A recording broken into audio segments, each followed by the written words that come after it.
It is go time. That was the sound of my oven going off, and it's the sound of Omni X-Men. It's Tuesday. Justin's here. Hey, I think we know some good comics tonight.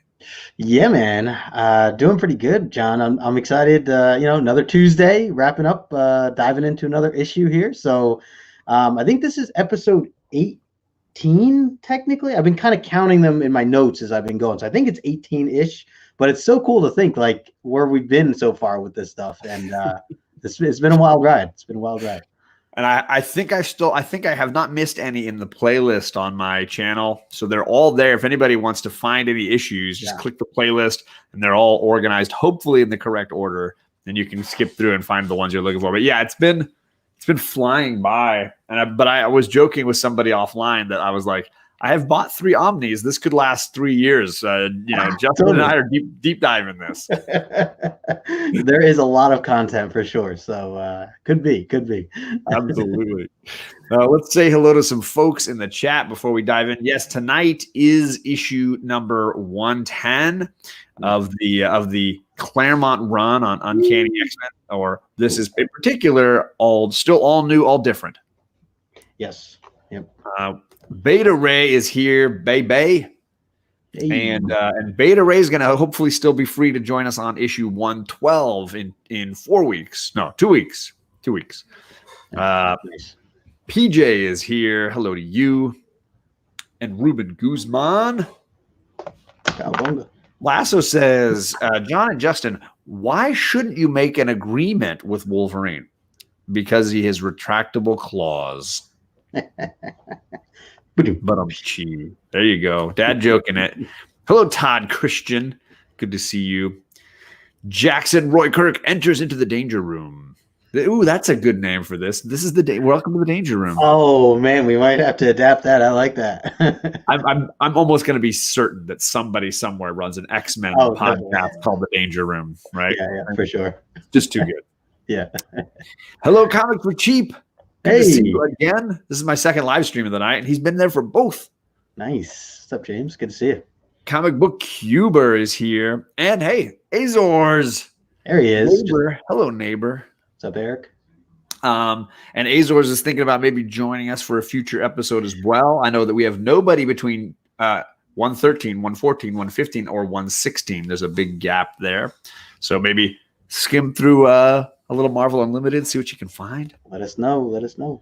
Beta Ray is ready for 112, and we have Chet back again next week for issue 111. He is unable to join this week, but of course, Chet is the Jedi of X-Men, so we are always happy to have him around here. Definitely.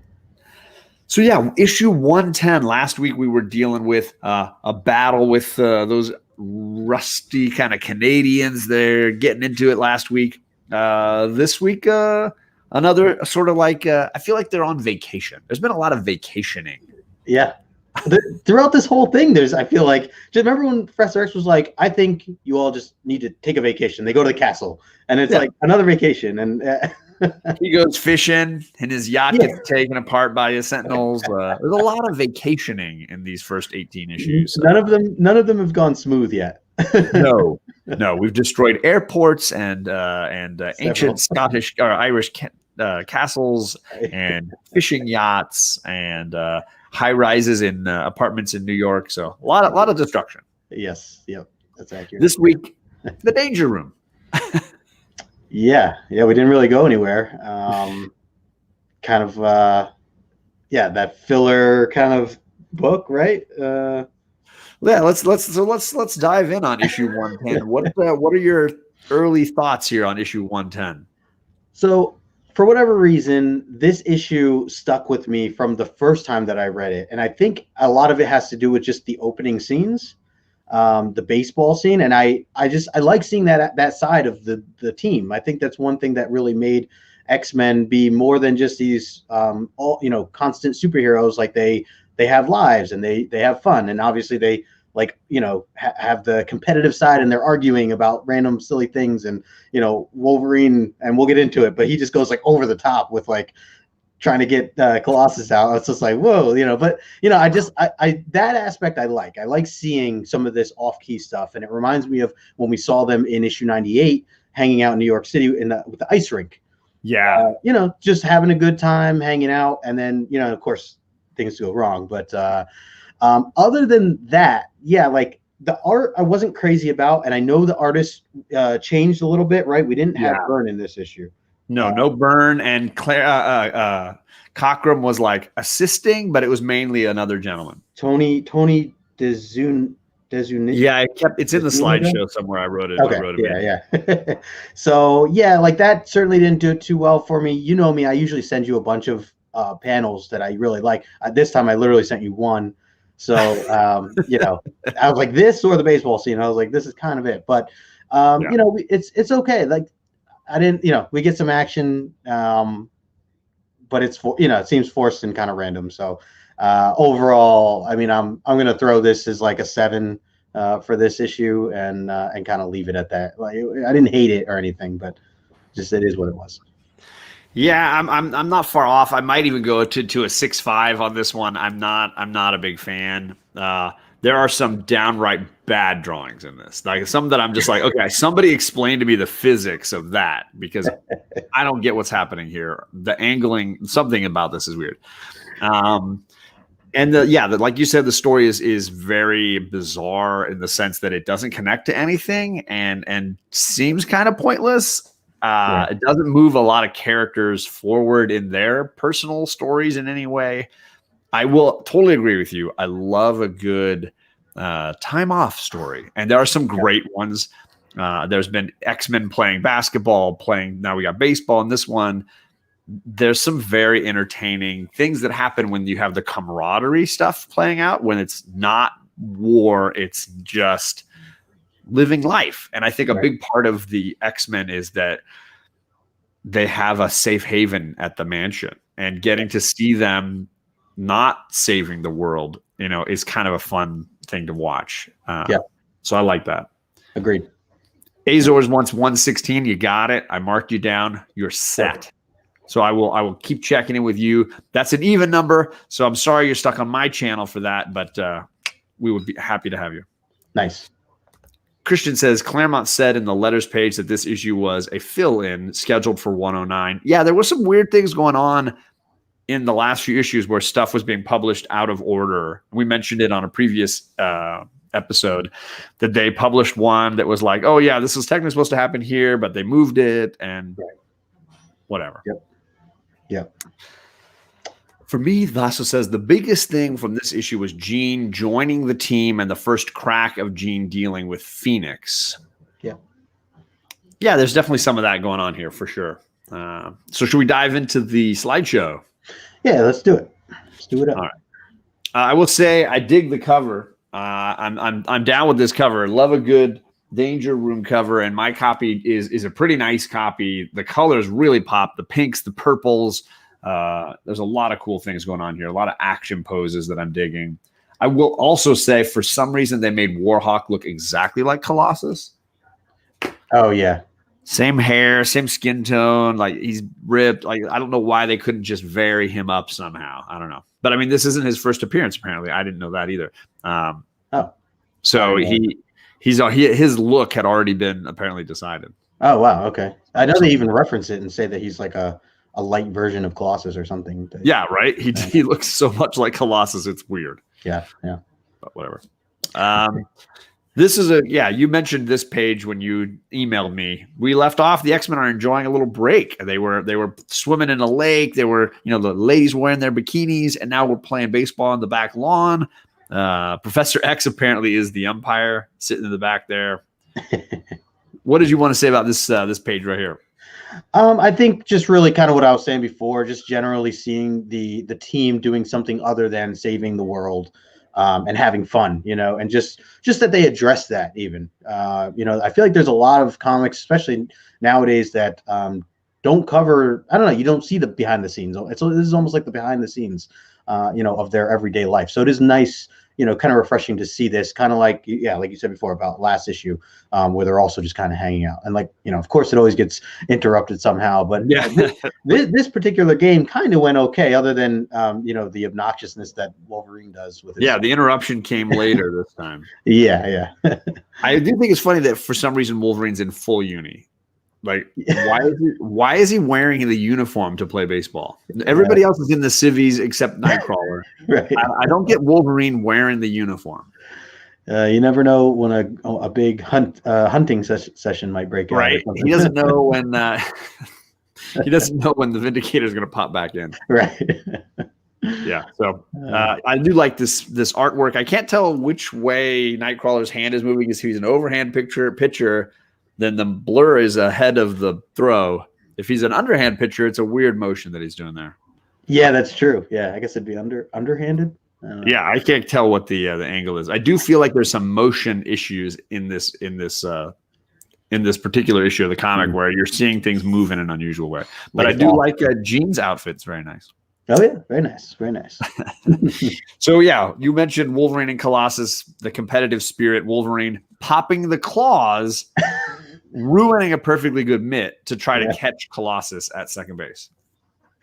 Yeah, this was definitely a moment where I just feel like if I was there, I would just kind of look around and be like, "Whoa, like anyone else seeing it? Like this is a little too much, dude." Like I don't know. There's sometimes I question Wolverine, at least in these early issues, where I'm just like, "Is he all there?" You know, a little aggressive. Yeah, people say Wolverine highly competitive. He just happened to have the other Fang costume gone, right? That's right. Yeah. It's not a bat, it's a shillelagh. There you go. Wolverine is like, listen, bub, don't talk about my clothes like that. Yep. So can you explain to me that I had one of my least favorite drawings here is this Colossus sliding into second base here. Yeah, I remember the first time around seeing that too, and just kind of like I questioned it, but I was like, no, just move on. And then just rereading it this time around, I'm like, yeah, no, that's not. I don't see He's how doing a front leg split into second base because one leg is fully stretched behind him, the other foot is at his elbow. It's in front of him. He's doing splits. Okay, all right. And then honestly, if they just put the other leg back, like he's doing a head first dive, I'd be fine with this drawing. Why is there one leg forward by his hands and another leg straight back all the way behind him?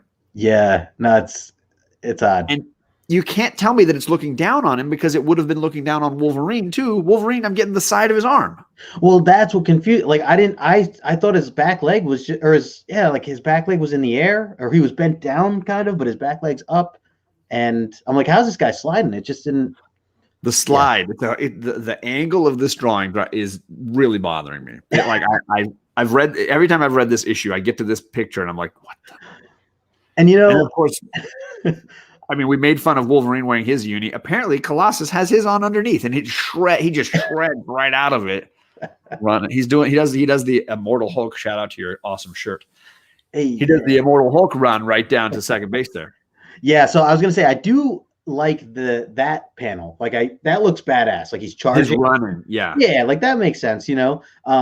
But also a good point that he's wearing his stuff underneath. He must have been sweating. I feel like that's 2 layers and they're outside playing baseball. Like, man, that's a lot of layers.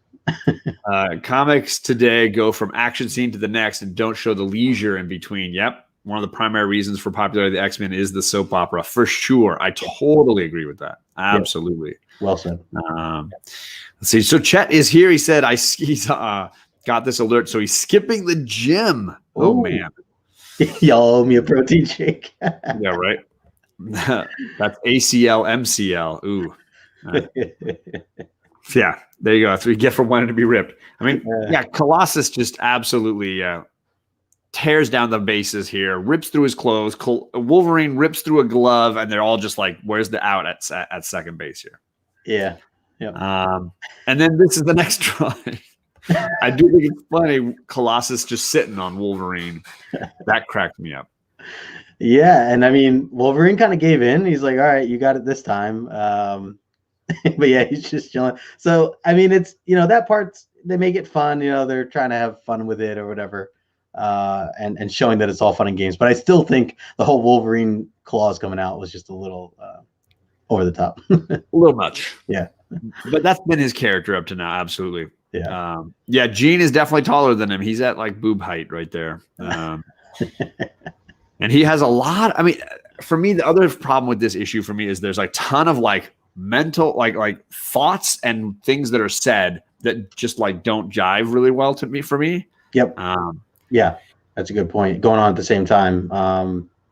I noticed that in the fight scene too. Yeah, back and forth.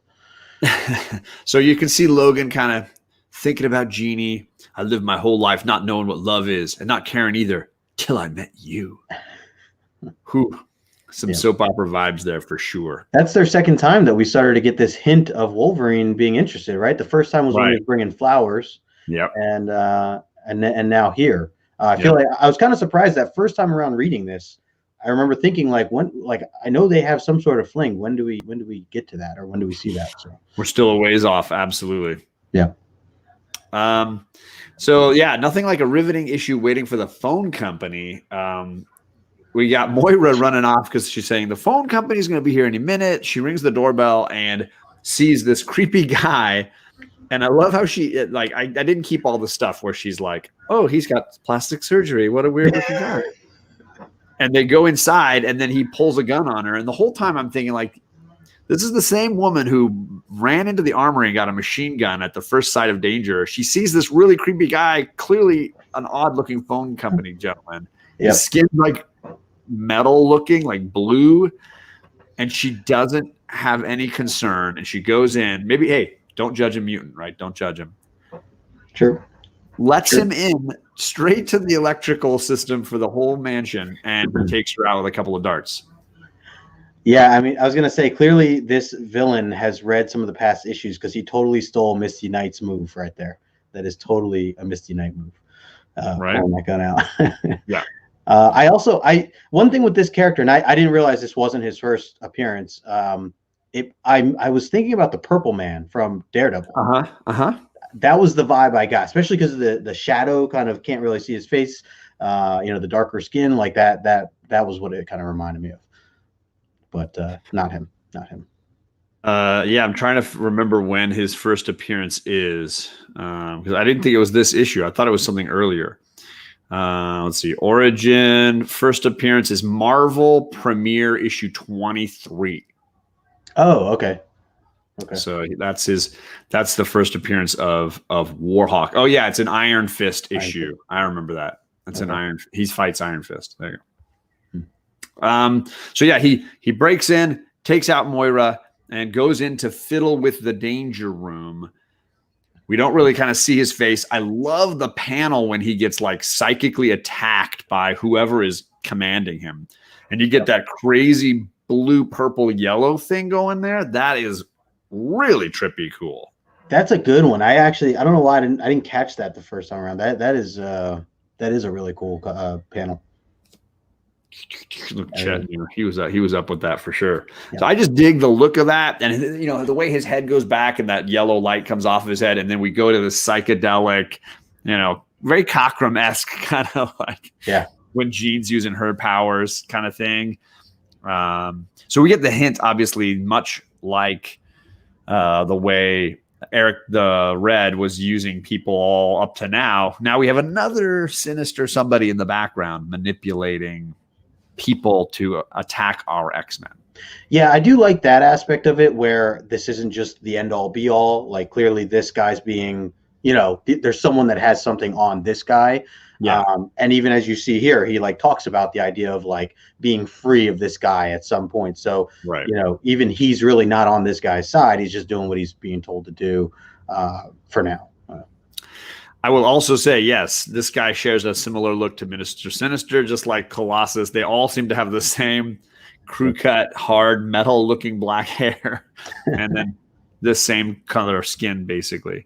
Yeah. I don't know what specifically Cockrum did or didn't do in this issue. They just kind of repeatedly say it's an assist by Cockrum. So I don't know if parts of this had been written back when they were going to do issue 109 with this storyline, and then the other gentleman finished it, or if it was at the same time. I don't know quite how that played out.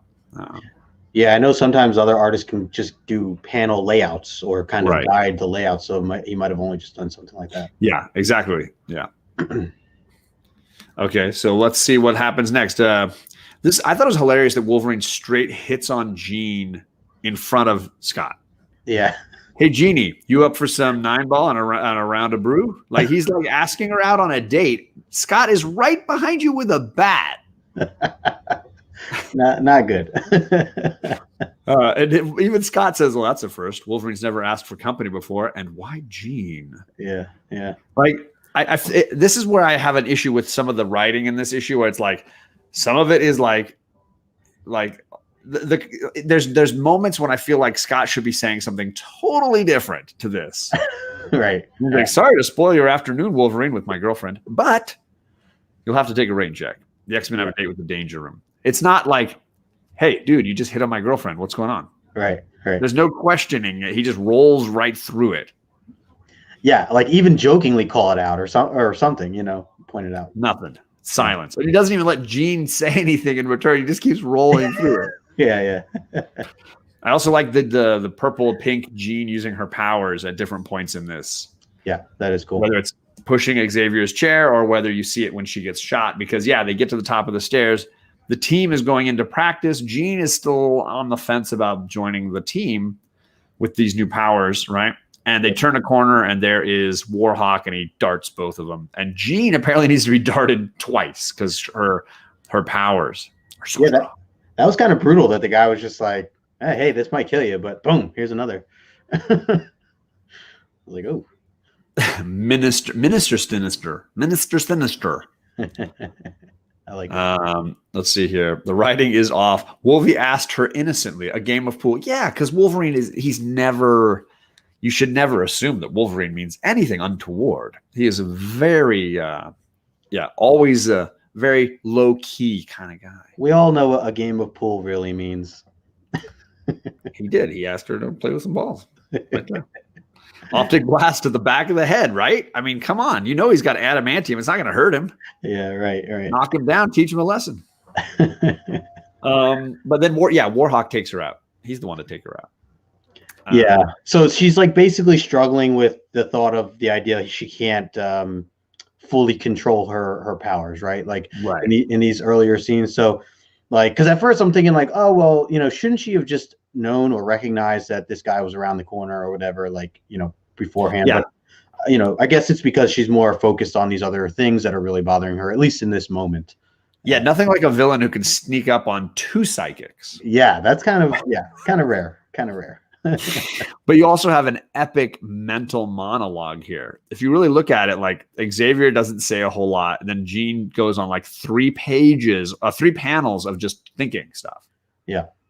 She just goes through it, just talking to herself while they're walking along. Yeah.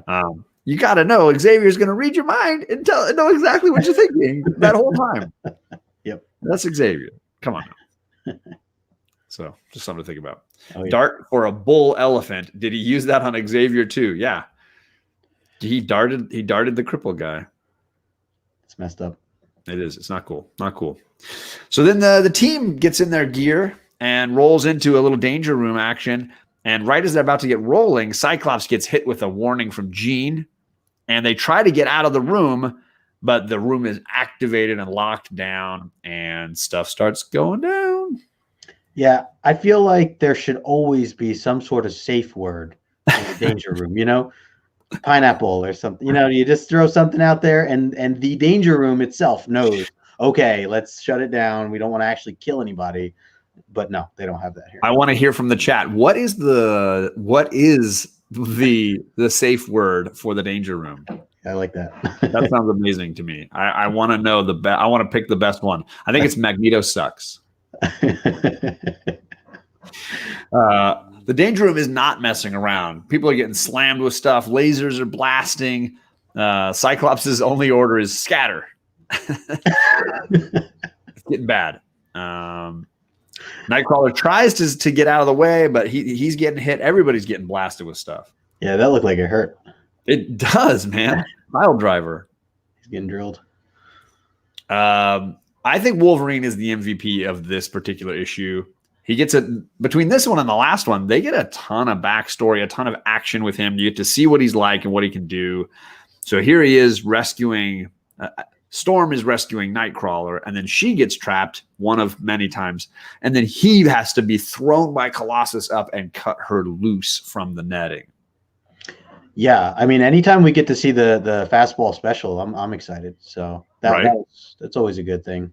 The whole net thing, that's interesting. I mean, who would have thought that's one way to take her down? Right. We got Apex Comics jumping in here. Hello, sir. Good to see you. Azor says Wolverine is a G. Yeah, he is. Yep. Yeah, he is. PJ says Cyclops has to deal with 2 pointy-haired guys hitting on his girlfriend. Yeah, Namor and Emma Frost. There you go. Oh, gosh. Yep. Boston Comics is here. Hello. How you doing? Yo. The safe word is help. That could work. Biggie Shack is here. He's enjoying the interior arc. It's got some, I will say, I make a comment later on that the interior art in this issue is like hot and cold. There's some that I really, really love and some that are just all over the place. Which makes me wonder if some of that is the actual work of Cockrum or not. I would be willing to bet. Yeah. Danger Room session gone wild in X-Men Annual 3. Something to hunt down. Ooh. Safe word is stop in the name of love. What if the safe word was break, but the X-Men kept saying break? Ooh. Magneto is out of the closet. That X-Men 57 you showed today was excellent. Not a cheap book to buy. Yeah, it's a really good one. Mine's not like a super high grade, but I'm a Sentinel fan like you, Biggie. We both appreciate a good pink metal killer robot. Mm-hmm. So Wolverine rescues Storm. And then instantly turns around and rescues Cyclops from getting hit by a bunch of flying blades. That's one I owe you, Wolverine. So at least Cyclops, he's being respectful. I can't tell what Cyclops is doing in that second panel with his hand up over his head. I can't understand this move. He looks like he's playing Twister on that wall. You should have cut this panel out and laid it sideways. I just want to see some of that, like circles, the little dots underneath his hands. I'm going to make an edit later. That's good. So yeah, yet again, Wolverine coming to the rescue. And this time Cyclops says, okay, Nightcrawler, you got to teleport with Wolverine, get out of the danger room because it's locked down and get us out of here. Yeah. So get a little Nightcrawler Wolverine team up. And of course, more midget jokes about the fact that Wolverine is small enough that he can actually do this with Nightcrawler because most people can't.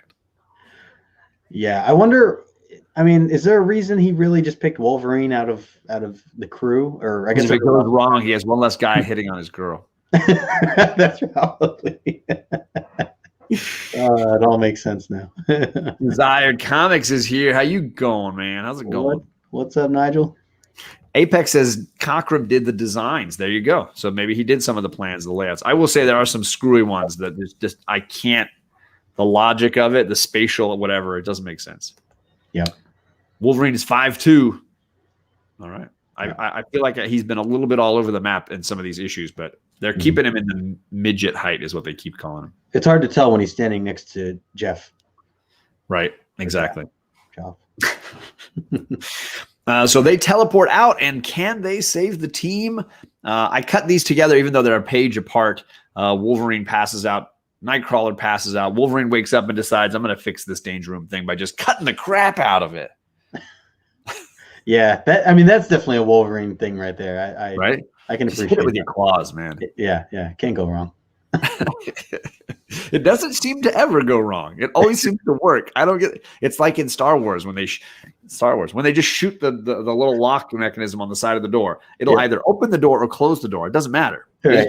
Just shoot that little thing on the side there. Just shoot that. It'll do what you want it to do. Exactly. We got Kachung in the chat. Hello, brother. What's up, Dave? Let's see here. We say Scott never learns. He just keeps landing the hot chicks. He needs to take home a troll. His wife would be a little better. Oh. Maybe that's the problem. He keeps getting those hotties. Hard to argue with success, though, right? Yeah, right. Meanwhile, in the danger room, Storm gets trapped again. This time in a giant metal coffin. And spends a lot of the issue just saying, "Don't freak out, don't freak out, don't freak out." Yeah, I mean, I would freak out if I was stuck in there like that. Keep it together.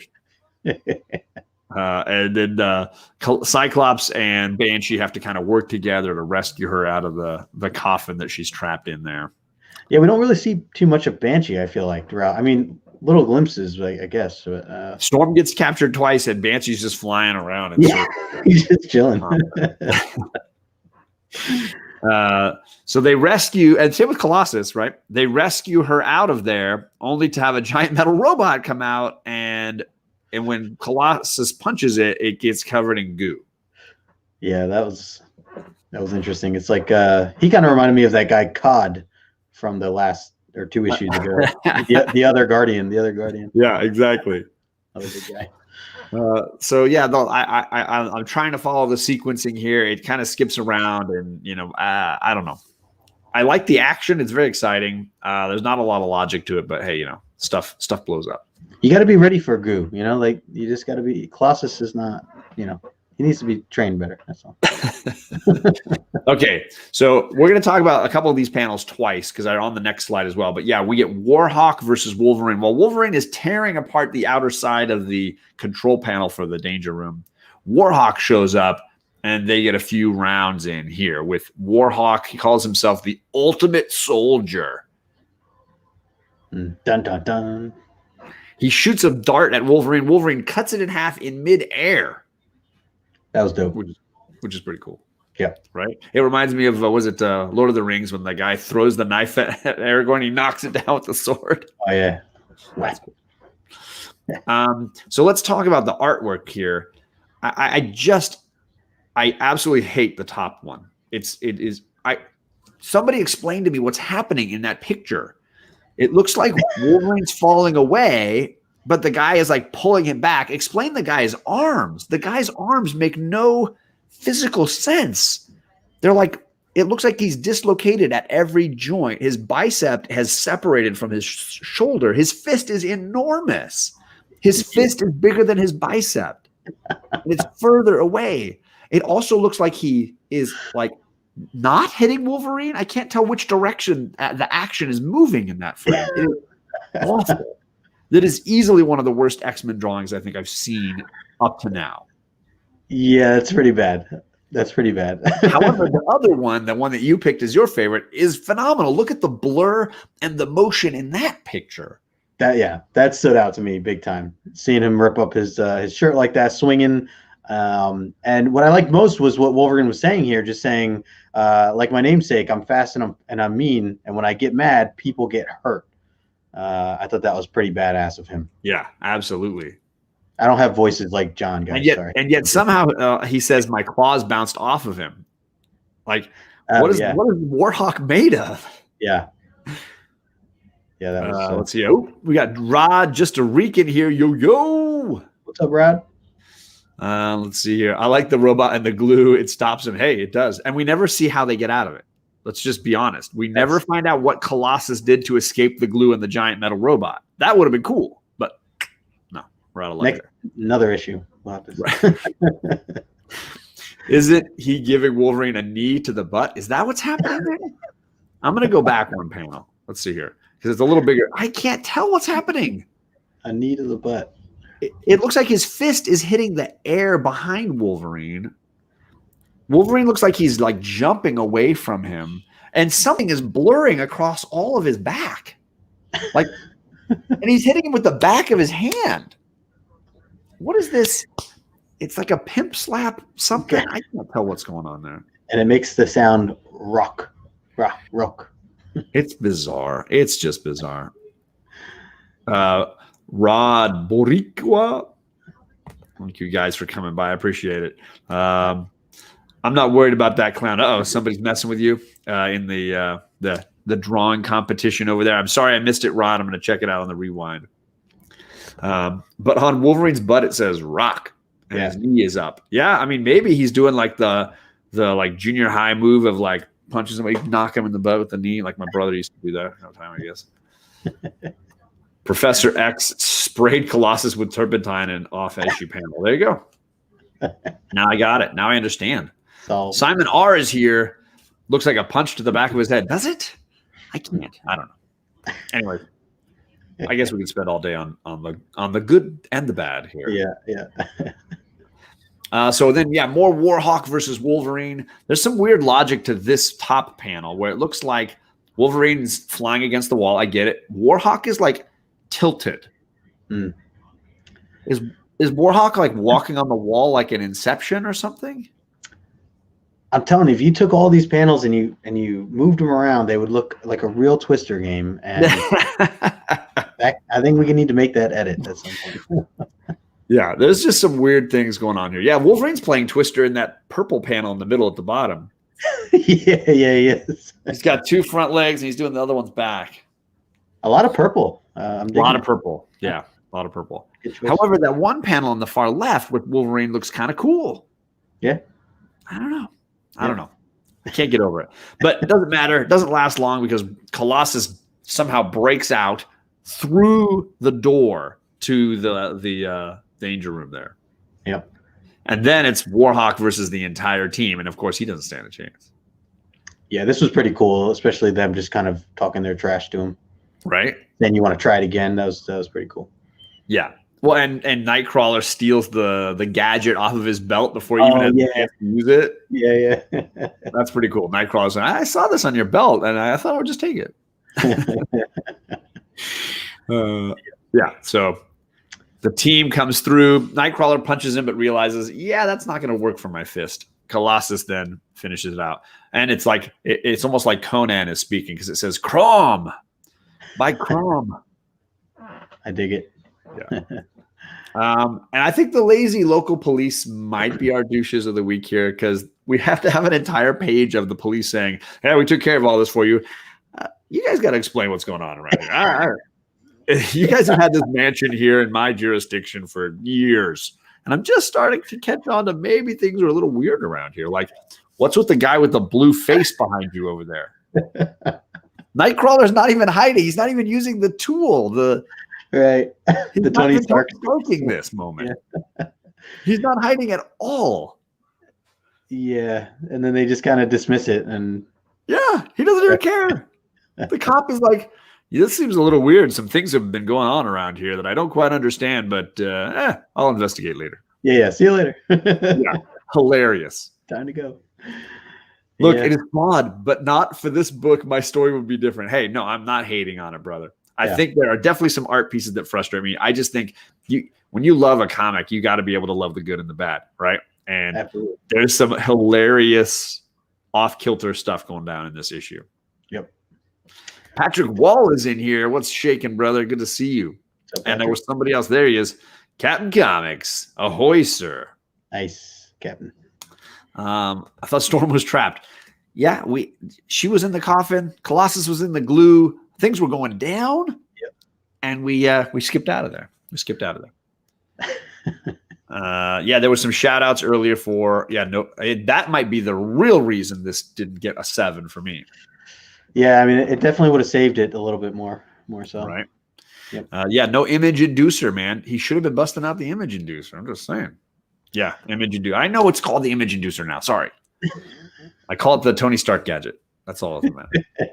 What's with Xavier's monologue? Yeah, so let's get into the dialogue. Oh, yeah. Versus thoughts thing happening here. Because this last page is a writer's disaster for me. Mm-hmm. You got Jean staring at all of them in that bottom left panel, and she has like a mental monologue. And they're all just looking at her like, are you going to say anything out loud? She's like, despite what Captain Delaney said, Warhawk is still no more than a second-rate Colossus. Yet he took me as easily as he did Moira. I should have stopped him, but I couldn't.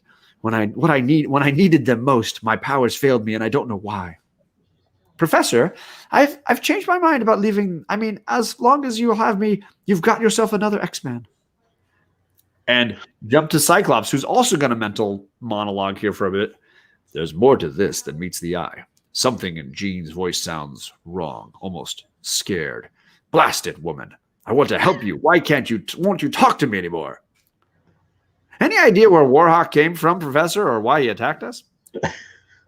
Where's the segue there? He's clearly thinking all about Jean, but doesn't say anything to her or about her, and he's going to ignore the fact that she just said, I'm going to stay and join the team. He's not excited, happy, no good, I'm glad to have you, no nothing.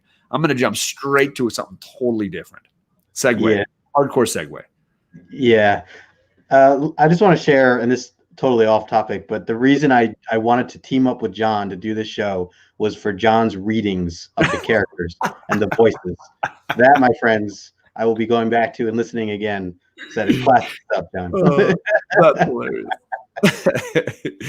What Biggie, poor excuse for Genome's banner. What's going on here? What are you guys doing here?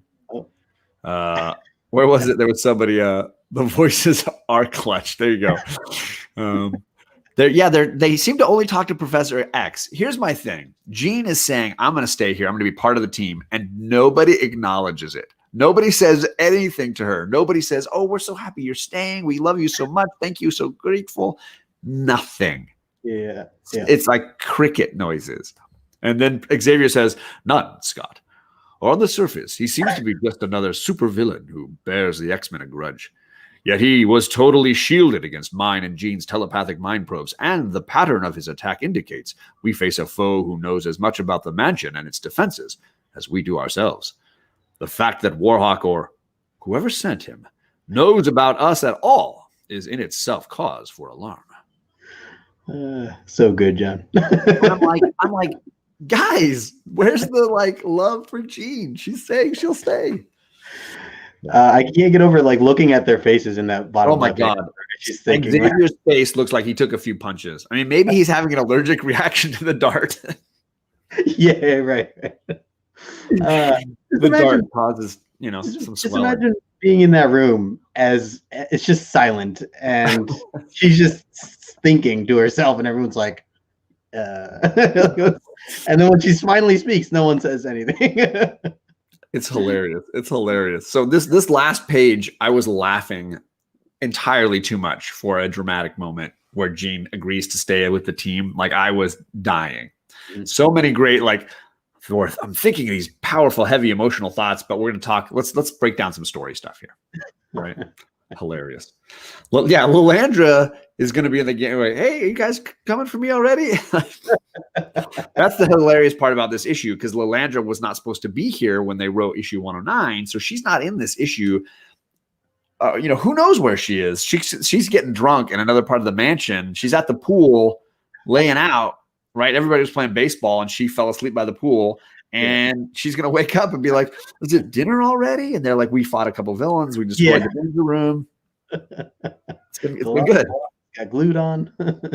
Exactly. Peter says, "I agree, Todd. When Byrne co-plots, he manages to steer Claremont's writing in a better way and improves it vastly. I believe Claremont would never have gotten anywhere, or wouldn't have gotten better without Byrne. That's fair. I mean, I think a good writer-artist pairing makes a huge difference. Yep. And, I think we were talking about Dustin Nguyen and Lemire with Descender and how great that pairing is. I think there's something to be said for Byrne and Claremont, although I will also say Cockrum and Claremont had a nice thing going for several of their issues. Yeah, big time. Agreed.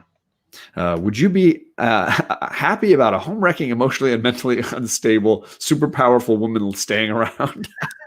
That's a good point. They're all like, oh, crap. Oh, that's hilarious. You guys are awesome. I love this chat. You guys are amazing. All right, so I love this last little bit here where we have a Yo Joe moment. Like, this is like the G.I. Joe end of any G.I. Joe episode where somebody holds up their hand in the air and they're like, oh, Joe. Colossus and Wolverine holding their claws up. Firstly, Wolverine pops his claws, looks like he's going to kill Xavier. Yeah. We ain't exactly pushovers, Professor. And then the next panel, he's like, we beat some pretty tough customers, and we can do it again. The segue between I'm going to kill you, Professor, just kidding. We're the best ever. His tone, yeah. The tone is quite a shift there. He's even smiling a little bit. Right? In the second panel. This just felt like a straight Yo Joe moment there at the end. Yo Joe! And then the credits roll over it. And yeah, that's the final panel. I think you could put some lightsabers in each of their hands and it would look like High Republic a little bit, like that one cover. Just saying. Hot topic, right? Hilarious. So yeah, some facts here. We always finish with a little breakdown of what's going on in this issue, and nothing, not a single key element here. I mean, I think it's a continuation, and I think some of the things that Justin mentioned were spot on for this love triangle. Gene, Scott, Logan taking a big step in this issue for sure. But I also think they're giving Wolverine more to do in the last 2 issues. That's true. That makes a big part of it. Yep. They're all cheering for the Mentos commercial. Oh my gosh. Let's see here. So the artwork was by Tony Dezoniga, with an assist from Cockrum. Cockrum is still on the covers at this point. Byrne is completely off this week. Mm-hmm. I thought I didn't realize how long it took them to get back to this storyline. Later in issue 130, it is revealed who exactly sent Warhawk to the mansion. Wow. We had to wait 20 issues. That's like it's 2 years of the comic before they get back to this pivotal moment. Yeah, that's right in towards the beginning of the Dark Phoenix saga, right? 129. Yeah, I mean it's deep. We're deep diving at that point. Oh, that ends this. That's the last issue in this omnibus, actually. Is it? I think we go to 130. 131. 131. Okay, yeah. So right. And there's an annual in here somewhere too that we're gonna read. Annual number 3, the one that Chet mentioned. Perfect. All right. Is in here. And that one we read right before 125. So it's 124 and then annual number 3. Oh yeah. Kachung says 130 is Dazzler. That's that Dazzler cover. Yes, 130 is Dazzler. Okay. Indeed, sir. Yeah, exactly. We've already got Lasso booked for Dazzler. Definitely. So let's talk about money. If you were going to get this book in a 9.8, it's $300. Oh. Might be the most reasonable 9.8 we've had in this whole first set of books here. Yeah, big time. Wow. And the markup between a 9.6 and a 9.8 is exactly double. Okay. So you can just tell that the value put on this book is usually significantly less than most of the surrounding issues that we've been talking about. Yeah. There are 167 9.8s, 253 9.6s, 200 9.4s, 121 9.2s, and 100 9.0s. So this one far more reasonable, far fewer of them slabbed by some comparison because I think of the key elements kind of lacking here. Yeah, right. That is a very important issue. I agree, Apex. Big issue. It was a laid back, slower time back then. There you go. Shout out to TJ, by the way, for this whole setup, as always. Absolutely. So let me add annual number. I realized I didn't put annual number 3 on my list anyways, and they have it between issues 24 and 25. So we will do it in between issues 124 and 125, Chet, and I will mark you down. Sweet. Annual 3. I'm excited for that, man. That'll be fun. But that means we'll swap. How will that work? Let's see here. Oh, yeah. Maybe one of us will have to do 2 in a row just to make sure we stay even odd. Otherwise, my brain's going to melt. Yeah, same. Yeah. That works. Yeah, we'll keep it. We'll do 2 in a row. The last page shows Wolverine wearing gauntlets with his claws pop out, basically confirming that his claws come from his body. Not sure if it's key, but it's significant. He has an issue before this where he explains that his claws are part of his body. That came earlier when they were trapped in the moon or the solar base up above, and he has to break out. They thought they had stripped him of his powers, but his claws were part of his body. And he busts out. Yeah. Okay, so that is it on this one. Stop sharing the little slideshow there. Get back to the main screen. He bought at a cover price of annual number 3. There you go. 129 is considered first Emma and Kitty. But I know that 130 is like the first full, and it's I don't know how to do it. Just get them all. This is the mantra that Chet, Justin, and I live by. Just get all of them. Yes, just buy all of them. Hello, Chaos. We're just wrapping up here, giving some final thoughts on issue 110 of the all new, all different X-Men. So, any last thoughts from you, Justin? I think I had more fun talking about the issue than reading the actual issue itself. This was a blast. The show was, I mean, it's always fun, but this was like some really interesting moments that we pointed out here throughout, and so that made it worth it all in itself. So I will say I've always enjoyed going a little deeper on comics and not just breezing over them, but really looking at panels and really looking at decisions that a writer or an artist makes, because it impacts the story. And so, just like cinematography tells the story of a movie, the panel layout and the decisions of the angles, the low, high angle, whatever they choose, it has such an impact. And you can tell when you have a talented individual, a John Byrne or a Dustin Nguyen that we mentioned, who has clearly put a ton of thought into why this goes here, why that one has to be bigger or smaller, and why these would go next into the next. Yeah, I would love to have been in the room when they've, come up with all these things, especially at this time, this era. It's right. Cool. Yeah. Be a fly on the wall for those conversations. Get them all, but his addendum is no touching. Yes, yeah, he adds that. It's okay. It's okay. Yeah. Everybody to each his own. To each his own. Right. That's right. We end every one of our Omni X-Men discussions with some trivia. We want to reward the awesome crew of you who are here every single time or watch these on the replay, because we're all busy. I totally understand. So we just want to reward those of you that spend that time with us. We ask trivia questions about the previous issue and the previous show that we had, and we award points overall and tickets into a raffle. I should say Justin is giving away this nice volume 2, which we'll be eventually reaching up to, and it's got all these nice issues here. So yeah, the winner of the raffle will get this bad boy right here. Absolutely. And then I'm going to be giving away an X-Men or mutant-related mystery box full of comics. So we have 2 giveaways going on. They're going to run for a while until we feel like we're probably nearing the end of volume 1, maybe somewhere. To get entries, the first person to answer correctly gets a raffle ticket to go into the prize pack for that omnibus.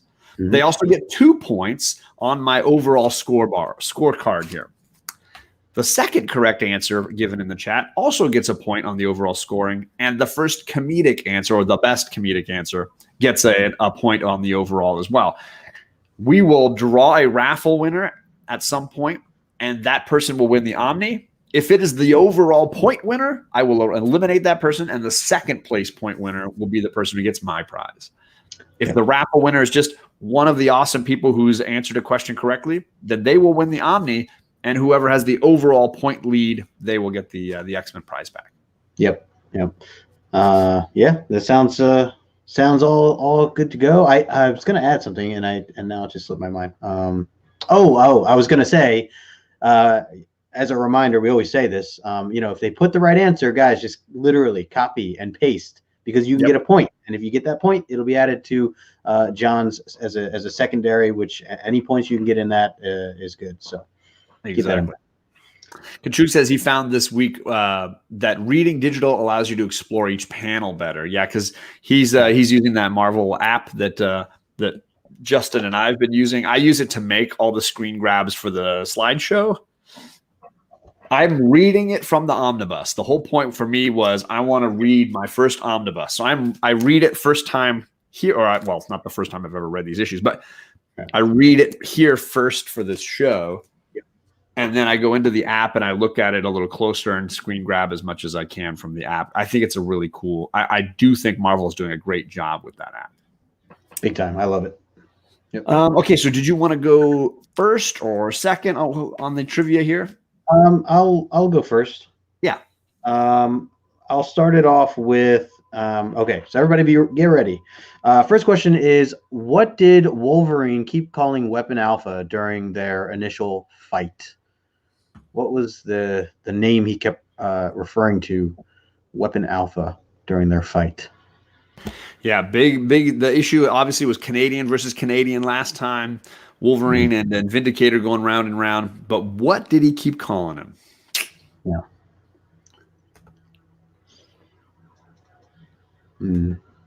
All right, let's see here. Oh, I think I saw a correct answer. One correct answer in the chat.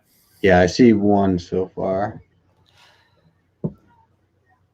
Still just the one. Still just the one. But that's obviously your raffle guy there, so you can get the raffle in.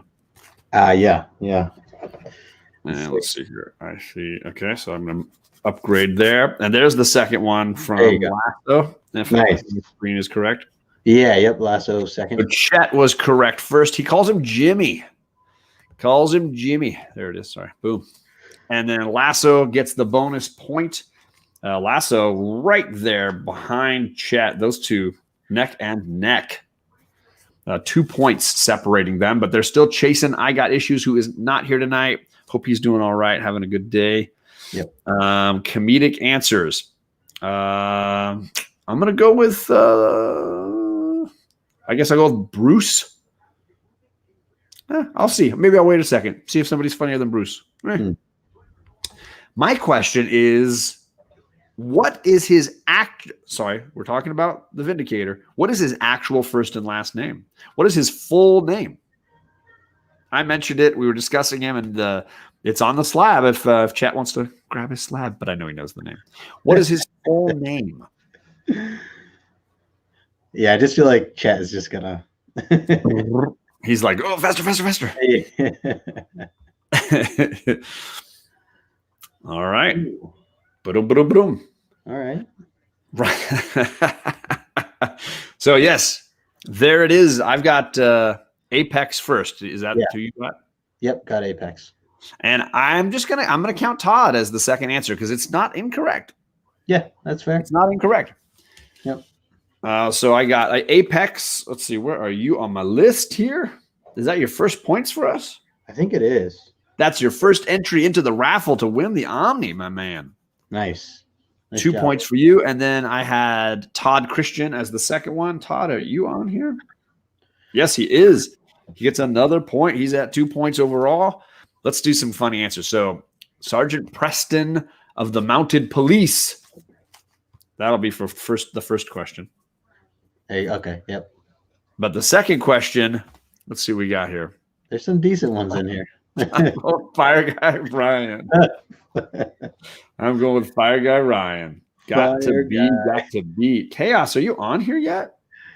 I don't see you. Oh, I don't. Gonna add Chaos with his first comedy point. You're giving away an omnibus. You're crazy. Well, that hey, that's him. I mean, he's crazy. I'm not. They don't call me No Good Crazy Comics for nothing. Oh man! All right, so you got your second question. Yeah. So second question for me is, what did Storm tend to right when she got back to the mansion? When they all got back, what did she tend to? Yeah, that's part of the comic. Yeah. This should be drilled in everybody's brains here. Everyone should know. Nobody in here deserves an Omni. All these criminals. It's fair. It's fair. It's tricky. I see some different answers, but I think they qualify, right? What are you going to say? Yeah.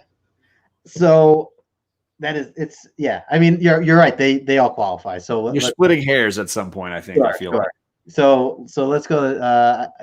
We'll take Flowers. Which so Azores. Yeah, Eric, you got getting another ticket into the raffle, or maybe it's his first ticket into the raffle. Yep. And 2 points for me. And then Lasso says her plants, and I'll give Lasso another point there. And yeah, still highlight of the last two issues for sure. And Kachung says her laundry. Chung nailing it. Nice. Giving us a good show.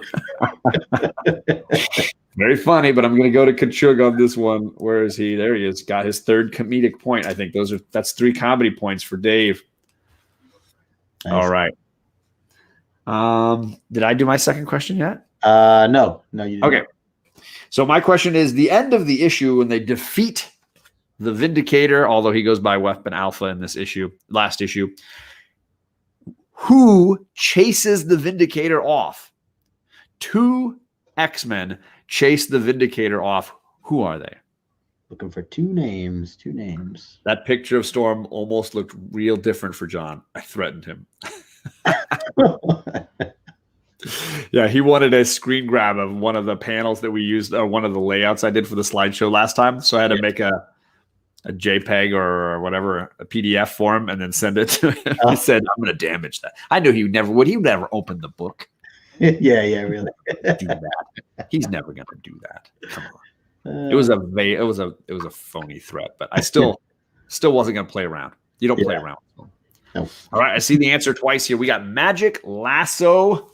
Nice. Quick on the draw. He is on fire tonight, and he has now officially passed Chet into second place on the overall list.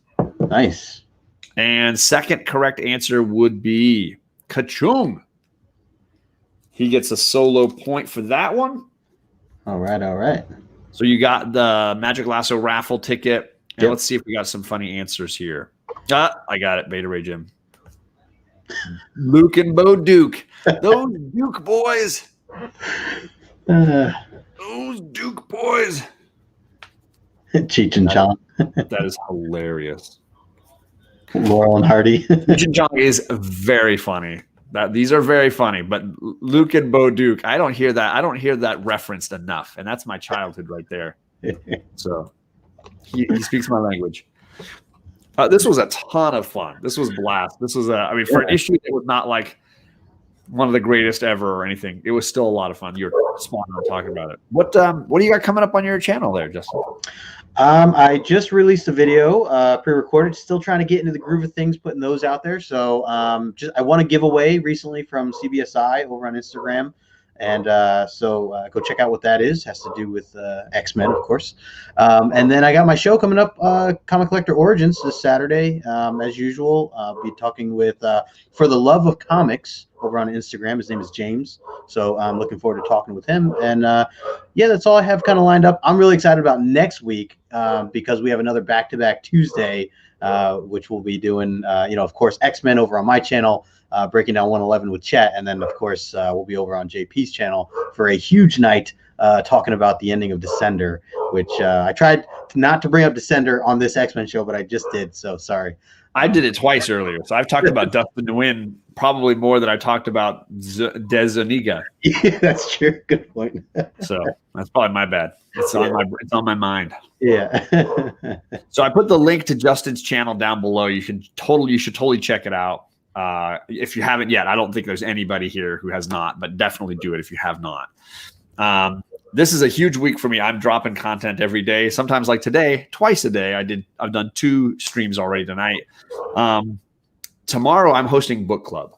We're doing a very unusual book club. We're having our first ever creator on the show for book club, and we're going to be breaking down David Pepos's Scout's Honor, easily the read of the week for me last week, a really great Aftershock indie issue number 1. I've been a fan of David Pepos ever since I interviewed him last April for the Mainframe Comic-Con. Really friendly guy. And I read his Spencer and Locke comic book, which is hilarious and twisted and amazing. And just have been a fan ever since, and got his newsletter. And then when I saw this book come out, I sent him an email and said, hey, if you want to come on book club, we're going to be deep diving, going through panels, discussing it. And it would be cool to have somebody on if you want to join. He said, yes.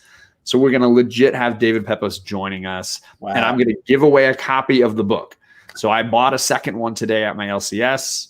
I'm set to give one away. So if you're hanging in the chat tomorrow night on my channel, it's 11 o'clock Eastern, late show, I know, but we're going to have a cool guy joining us, and we're going to get all into a new Aftershock issue number 1. A great book from last week that you should be able to still find at your comic shop if they got a couple extras. Very cool, man. Congrats on that. That sounds awesome. I'm waiting for He's a really nice guy. He's always down to talk, and he's just super friendly. Cool. Very cool. And then Friday is the big one. I've got 14 slabs in a box over there, and I still don't know their grades. They're fresh back from CGC. I can run through do I have the list here? Yes. So I got 5 Marvel books. I've got the first appearance of the Sentry. I've got New Mutants 98, New Mutants 87, 2 copies of the first Jane Foster as Thor, and they're all going to be unboxed and check the grades. I got 2 Batman books. I got the first appearance of the Red Hood, and I got the death of Jason Todd. Hoping for some 9/8s on those books. I got 2 G.I. Joe books, the silent issue with Snake Eyes, great issue, and then the very last super low print run final issue of G.I. Joe, American Hero. I got 5 indies as well. I got Megaton Man, the first full appearance of the Savage Dragon. Gonna get that coming back. I've got Kanto issue 1, hoping for a 9/8. Oblivion Song, hoping for a 9/8. The first appearance of Death in Vertigo Comics, the Sandman, hoping for a 9/8 on that one. And Something is Killing the Children, the Jenny Frison cover. So I've got all of those I'm unboxing, hoping to get some exciting grades. So this is going to be around 7:30 Eastern on my channel. We're going to open all these things up. A ton of different books, 14 total. I'm going to have TJ. I'm going to have alcohol. I'm going to be enjoying. Everybody's working for the weekend, but John is really working for the weekend.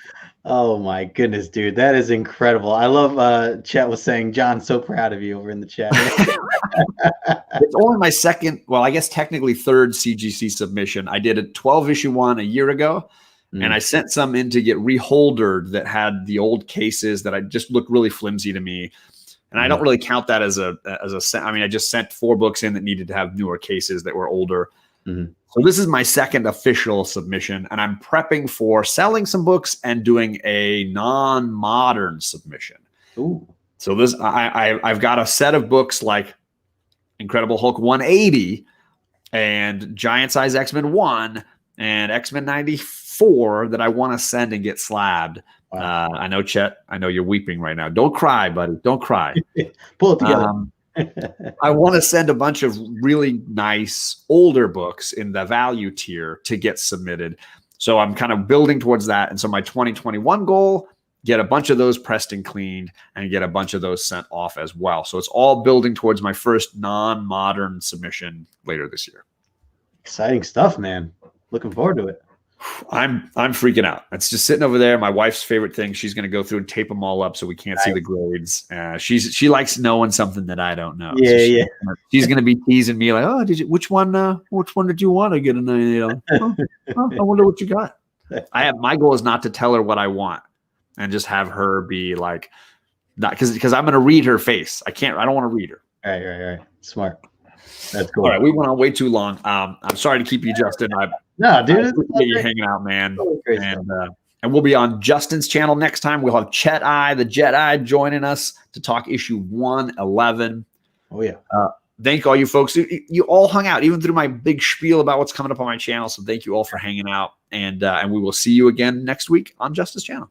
Absolutely, guys. Good to see y'all. Peace out.